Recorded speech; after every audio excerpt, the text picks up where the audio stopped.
Halo teman-teman, apa kabar nih? Semoga kalian dalam keadaan sehat ya. Jadi di video kali ini kita akan membahas materi mengenai kesetimbangan kimia, materi kimia kelas 11 kurikulum merdeka. Nah, sekarang mari kita berdiskusi bersama tentang dapatkah reaksi kimia berhenti sepenuhnya dan mengapa? Tujuan pembelajaran kali ini yang pertama menjelaskan konsep kesetimbangan kimia, yang kedua menghitung tetapan kesetimbangan kimia, yang ketiga mendeskripsikan aplikasi kesetimbangan kimia dalam industri, dan yang keempat menganalisis faktor-faktor yang mempengaruhi perubahan kesetimbangan. Yang pertama kita akan membahas konsep kesetimbangan kimia dulu nih, dari pengertiannya dulu. Pengertiannya, kesetimbangan kimia adalah keadaan di mana laju reaksi maju sama dengan laju reaksi balik atau kesetimbangan dinamis. Contoh reaksi reversibel sebagai berikut. CuSO4 5H2O menjadi CuSO4 plus 5H2O. Jenis kesetimbangan kimia ada dua. Satu, kesetimbangan homogen. Semua komponen dalam fase yang sama. Yang kedua, kesetimbangan heterogen. Komponen dalam fase yang berbeda. Tetapan kesetimbangan. Yang pertama, rumus tetapan kesetimbangan konsentrasi. Dengan rumus Kc sama dengan produk koefisien per reaktan koefisien. Yang kedua, ada rumus tetapan tekanan parsial, yaitu dilambangkan dengan Kp sama dengan P koefisien produk dibagi P koefisien reaktan. Pergeseran kesetimbangan. Faktor-faktor yang mempengaruhi seperti perubahan konsentrasi, perubahan suhu, dan perubahan tekanan atau volume. Kesetimbangan kimia dalam dunia industri. Contoh pada proses Haber-Bosch dalam produksi amonia. 1.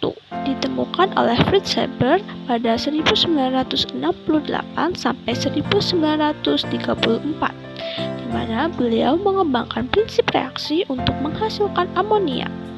Yang kedua, dikembangkan oleh Karl Bosch pada tahun 1874 sampai 1940. Beliau menerapkan metode untuk produksi skala industri. Serta contoh proses Haber-Bosch yaitu N2 plus 3H2 menjadi 2NH3 plus energi. Kesimpulan untuk pembelajaran hari ini yang pertama, kesetimbangan kimia adalah bagian esensial dalam memahami reaksi di alam dan aplikasi industri. Dan yang kedua, prinsip ini memungkinkan optimalisasi produksi dan pengendalian lingkungan. Waktunya kuis. Oke teman-teman, jadi nanti teman-teman bisa pause video ini dulu ya untuk membaca soalnya. 1. Kesetimbangan kimia terjadi ketika A. Semua reaktan berubah menjadi produk. B. Laju reaksi maju sama dengan laju reaksi balik. C. Tidak ada reaksi yang berlangsung. Jawabannya yang B. Laju reaksi maju sama dengan laju reaksi balik. Pertanyaan yang kedua, faktor yang tidak mempengaruhi pergeseran kesetimbangan adalah A. Penambahan katalis reaktan, B. Perubahan tekanan untuk reaksi gas, dan C. Perubahan konsentrasi reaktan dan produk.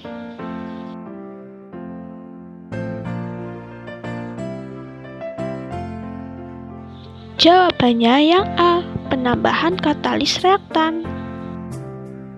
Pertanyaan yang ketiga, salah satu aplikasi kesetimbangan kimia dalam industri adalah A. Pemisahan garam dari air laut, B. Pembuatan amonia dalam proses Haber-Bosch, C. Pengolahan limbah plastik.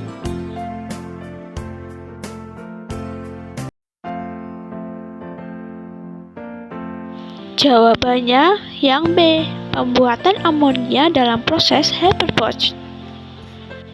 Pertanyaan yang keempat, perubahan tekanan paling mempengaruhi reaksi kesetimbangan jika A. Gas dengan jumlah molekul yang berbeda, B. Tidak ada gas yang terlibat, atau C. Jumlah molekul gas produk dan reaktan sama.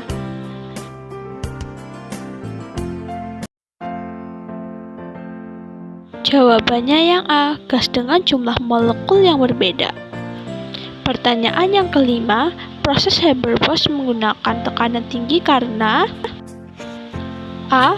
Mengurangi penggunaan katalis, B. Menghasilkan nitrogen murni, atau C. Mempercepat pembentukan amonia. Jawabannya yang C, mempercepat pembentukan amonia. Sekian penjelasan materi mengenai kesetimbangan kimia secara dasar. Mohon maaf apabila ada tutur kata yang kurang berkenan. Sampai jumpa di video selanjutnya.